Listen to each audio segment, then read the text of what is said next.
नमस्कार, मैं हूं सत्यपाल और आप देख रहे हैं CWB हिंदी न्यूज। शक संवत 1945 विक्रम संवत 2080 आज सावन अधिक मास के शुक्ल पक्ष की पूर्णिमा तिथि और दिन मंगलवार है। तदनुसार अंग्रेजी तारीख 1 अगस्त सन 2023 आज सूर्योदय सुबह 5:42 पर होगा। आइए सबसे पहले बढ़ते हैं दिन भर की सुर्खियों की तरफ। चांद की तरफ निकला चंद्रयान 3, पृथ्वी से 236 किलोमीटर दूर इंजन कुछ देर के लिए चालू किया गया। 5 अगस्त को चंद्रमा की कक्षा में पहुंचेगा। हरियाणा में ब्रजमंडल यात्रा पर पथराव, 2 होमगार्ड की मौत, थाने में आगजनी, इंटरनेट सेवा बंद, 2000 लोग फंसे होने की संभावना, 4 जिलों में धारा 144 हुई लागू।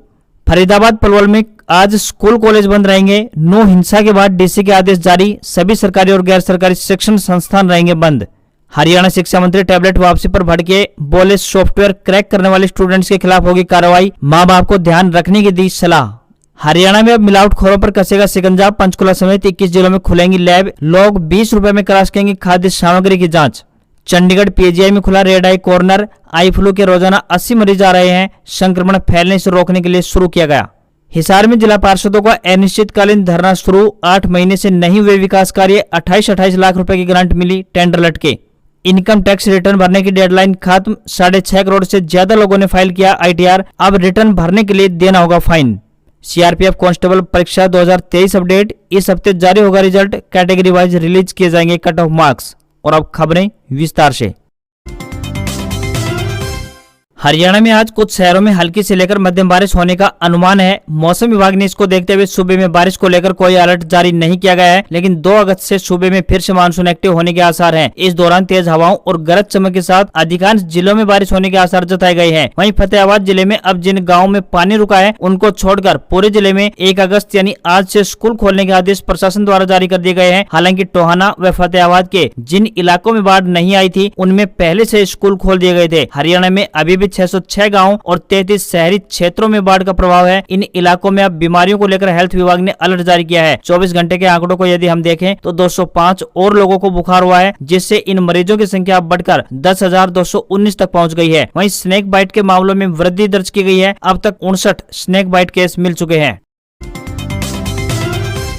हरियाणा के नूंह में सोमवार को हिंदू संगठनों के द्वारा निकाली जा रही ब्रजमंडल यात्रा के दौरान बवाल हो गया। 2 गुटों में हुए टकराव के बाद 3 दर्जन से ज्यादा गाड़ियों को आग लगा दी गई, पुलिस पर भी पथराव किया गया। गुरुग्राम पुलिस कमिश्नर कला रामचंद्रन के अनुसार हिंसा में 2 होमगार्ड जवानों की मौत हो गई है, जबकि 10 पुलिस वाले घायल बताए जा रहे हैं। कहा जा रहा है कि एक होमगार्ड जवान की मौत भीड़ की तरफ से चली गोली लगने से हुई है। हिंसा में कई लोग और पुलिस वाले घायल बताए गए हैं। मेवात के DSP सज्जन सिंह के सिर में गंभीर चोट लगी है। गुरुग्राम क्राइम ब्रांच के इंस्पेक्टर अनिल के पेट में भी गोली लगी है। मेवात के कस्बे नगीना और फिरोजपुर झिरका में भी कई जगह आगजनी की गई है। उपद्रवियों ने नूंह के साइबर थाना पर भी हमला कर दिया। उपद्रवियों ने पथराव किया और बाहर खड़ी गाड़ियों को आग के हवाले कर दिया। हिंसा के बाद उपजे हालात से निपटने के लिए नूंह के अलावा गुरुग्राम, रेवाड़ी और फरीदाबाद जिलों में धारा 144 लगा दी गई है। नूंह जिले की सीमाएं सील करते हुए वहां 2 अगस्त तक इंटरनेट बंद कर दिया गया है। बता दें कि विश्व हिंदू परिषद यानी विहिप और मातृशक्ति दुर्गा वाहिनी की तरफ से हर साल नूंह इलाके में ब्रजमंडल यात्रा निकाली जाती है। यह यात्रा नूंह से शुरू होती है और इसका समापन फिरोजपुर झिरका के गांव सिगार में होता है।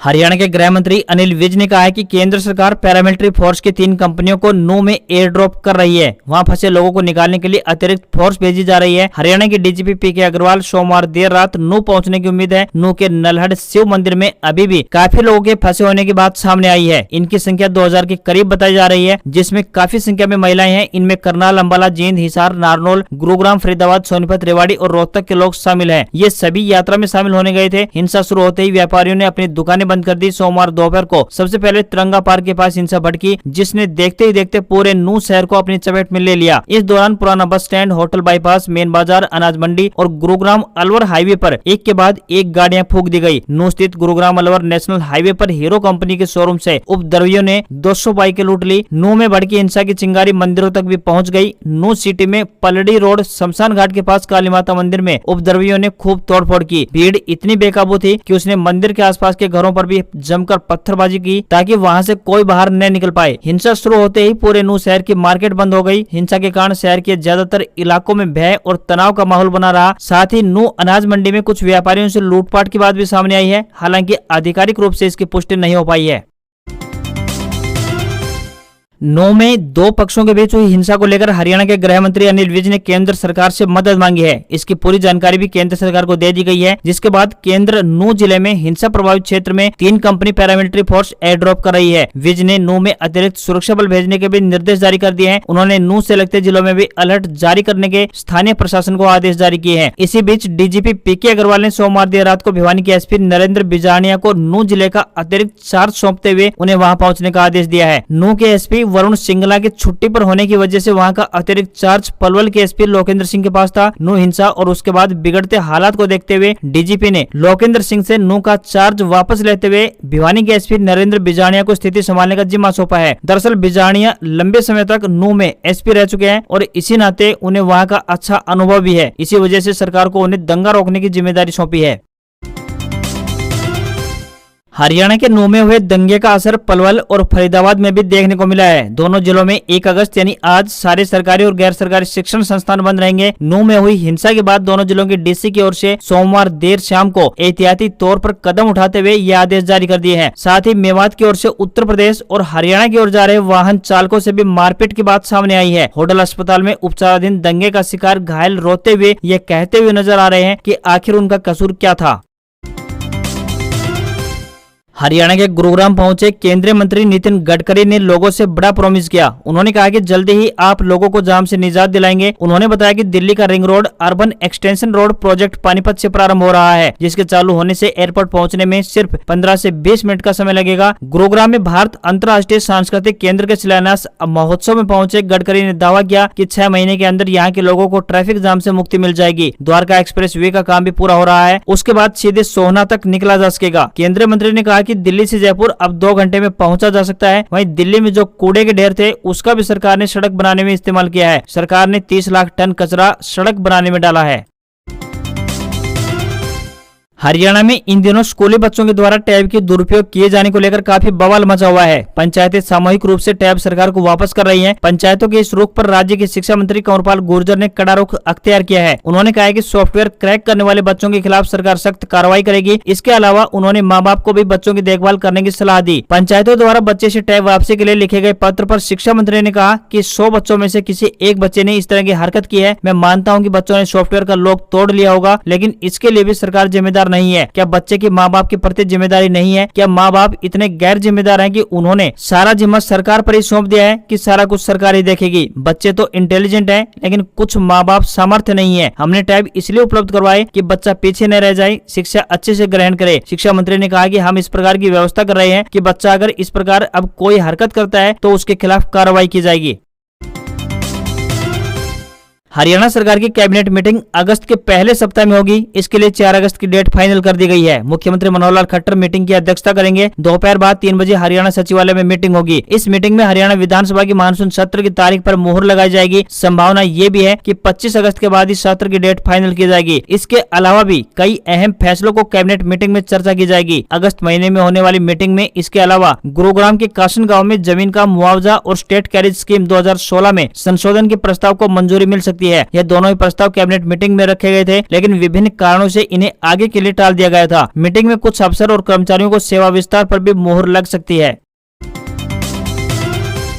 अगर अब आपको बाजार से खरीदकर लाई गई किसी भी खाद्य सामग्री की शुद्धता पर शक है तो अब आप इसकी अपने स्तर पर जांच करा सकेंगे। इसके लिए दूसरे जिलों में जाने की कोई आवश्यकता नहीं पड़ेगी, नहीं मोबाइल लैब का भी इंतजार करना पड़ेगा। दरअसल इसके लिए हरियाणा के 16 जिलों में मिनी लैब व 5 जिलों में बड़ी लीगल लैब जल्द बनाई जाएंगी। इनमें 20 रुपए देकर खाद्य सामग्री की शुद्धता की जाँच आप करा सकेंगे। इससे लोग मिलावटखोरों पर नजर रखते हुए उन पर शिकंजा कर सकेंगे। करनाल में पहले से ही लीगल लैब स्थापित है। इस तरह से जिलों में लैब शुरू होने पर लोग खाद्य पदार्थों के सैंपल लेकर खुद जांच करा सकेंगे। अगर सैंपल फेल मिलता है या फिर खाद्य सामग्री अशुद्ध मिलती है तो जिले में FSO यानी खाद्य सुरक्षा अधिकारी से संपर्क करके संबंधित प्रतिष्ठान यानी जहां से खाद्य सामग्री खरीदी गई थी वहां कार्रवाई के लिए कह सकेंगे। राज्य के पंचकुला, यमुनानगर, कैथल, कुरुक्षेत्र, पानीपत, सोनीपत, सिरसा, फतेहाबाद, जींद, भिवानी, रेवाड़ी, महेंद्रगढ़, नूह, पलवल, चरखी दादरी व कैथल जिले में मिनी लैब खुलेंगी। तो वहीं गुरुग्राम, फरीदाबाद, अंबाला, रोहतक और हिसार में बड़ी लीगल लैब बनेगी। वहीं करनाल में पहले से ही बड़ी लीगल लैब है। हरियाणा के कॉलेजों में पोस्ट ग्रेजुएट कोर्स में दाखिले को लेकर उच्चतर शिक्षा विभाग ने ऑनलाइन आवेदन की अंतिम तारीख को आगे बढ़ाकर 5 अगस्त कर दिया है। अब तक के शेड्यूल के अनुसार बात करें तो 31 जुलाई तक ऑनलाइन आवेदन की अंतिम तारीख थी। अब दोबारा से विभाग द्वारा मेरिट लिस्ट या फिर नया शेड्यूल जारी किया गया है। बताते चलें कि प्रदेश भर में 198 सरकारी तो वहीं गैर सरकारी कॉलेजों में पोस्ट ग्रेजुएशन के कोर्सेज उपलब्ध हैं। इनमें से कुल मिलाकर 60 कोर्स चल रहे हैं। अगर संकाय की बात की जाए तो अब तक एमकॉम में सबसे ज्यादा आवेदन आए हैं, तो वहीं एमएससी कंप्यूटर साइंस में सबसे कम आवेदन अभी तक आए हैं।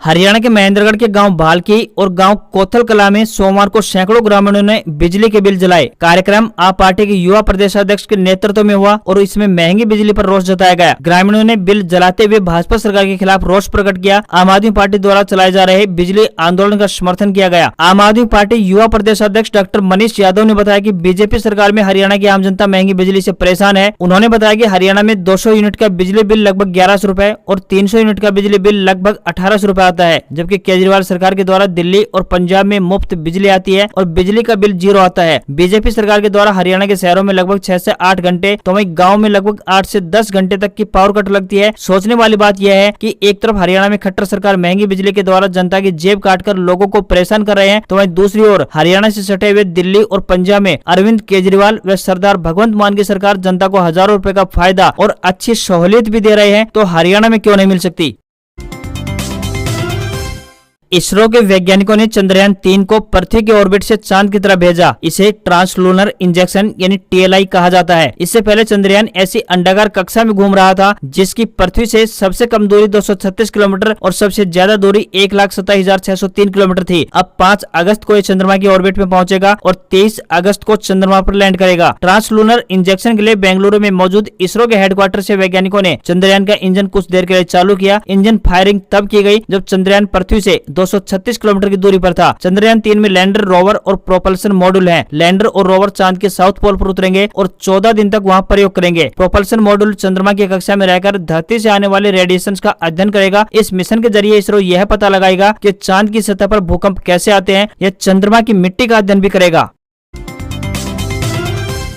असेसमेंट ईयर 2023-24 के लिए इनकम टैक्स रिटर्न यानी ITR भरने की डेडलाइन 31 जुलाई को खत्म हो गई। इनकम टैक्स डिपार्टमेंट के अनुसार 31 जुलाई को शाम 6 बजे तक 6.5 करोड़ से ज्यादा ITR फाइल किए जा चुके थे। इनमें से लगभग 36,91,000 ITR सिर्फ आखिरी दिन यानी 31 जुलाई को दाखिल किए गए। अगर आपने यह डेडलाइन मिस कर दी है तो रिटर्न फाइल करने के लिए अब फाइन देना होगा। अगर किसी इंडिविजुअल टैक्स पेयर की सालाना आय 5 लाख रुपए से ज्यादा है तब उसे 5,000 रुपए की लेट फीस देनी होगी। अगर टैक्स पेयर की एनुअल इनकम 5 लाख रुपए से कम है तब उसे लेट फीस के रूप में 1,000 रुपए भरने होंगे। सरकारी नौकरी की तैयारी कर रहे युवाओं के लिए अच्छी खबर है। इंडियन पोस्ट पेमेंट बैंक में 138 पदों पर वैकेंसी निकली है, जिसके लिए ग्रेजुएट उम्मीदवार इंडियन पोस्ट पेमेंट बैंक की ऑफिशियल वेबसाइट IPPBonline.com पर जाकर 16 अगस्त तक ऑनलाइन अप्लाई कर सकेंगे। उम्मीदवारों को सिलेक्शन रिटन टेस्ट और इंटरव्यू के आधार पर किया जाएगा। सिलेक्शन होने पर उम्मीदवार को हर महीने 30,000 रुपए सैलरी दी जाएगी। इसके साथ ही सरकारी भत्ते और अन्य सुविधाएं भी मिलेंगी। उम्मीदवारों को किसी भी सब्जेक्ट में ग्रेजुएट होना आवश्यक है। हालांकि ग्रेजुएशन, फाइनेंस और सेल्स चेक करने वाले उम्मीदवारों को प्रायोरिटी दी जाएगी। जनरल कैटेगरी के उम्मीदवार की आयु सीमा की बात करें तो कम से कम 21 साल और अधिकतम 35 साल होनी चाहिए। वहीं रिजर्व कैटेगरी के उम्मीदवार को सरकारी नियमों के अनुसार आयु सीमा में छूट दी गई है।